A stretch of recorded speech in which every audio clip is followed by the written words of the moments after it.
Alright mga badi, karong mga takna badi kaning ref diri sa kumpare badi akong gi-repair kay di na da siya mabugnaw. So ang kana na cause niya ni badi kay nag-leaking siya kay ang charging line nabali. Kaya nag-repair mo na ni agi wa mataraw niya kuan. Wa mataraw plaster yung charging line taas ra kayo mo tong pag-irog-irog pag limpyo sa pagsilhig niya sa luyo na bali ang charging line nag-leaking. So muna kong repair karon badi ako siyang gilisdan og charging line siyang gisulda ko na siyang giibot ang charging line ani nga bahin. So simple ra na siya badi nga leaking badi kay dali ra man siya matultulan ang diferensya ani niya. So more lang kalingawan badi kung nay magpaayo nako badi willing na ko maayo badi kay may na lang extra income na sa tong kuan ba pangwarta ba.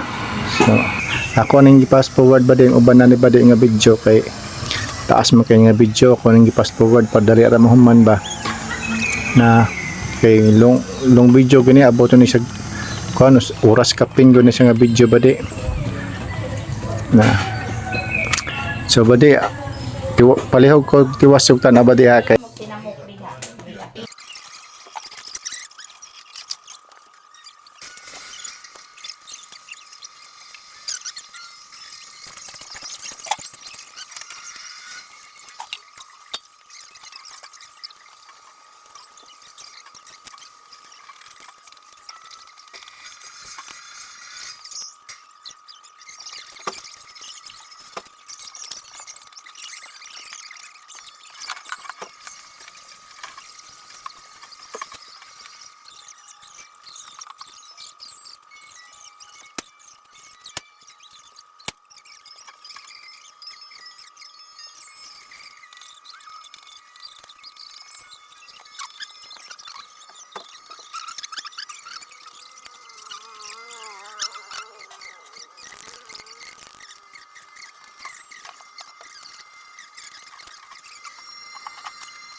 so okay na atong ukban bel atong panahon kung okay na ba ni ang gibugnaw niya.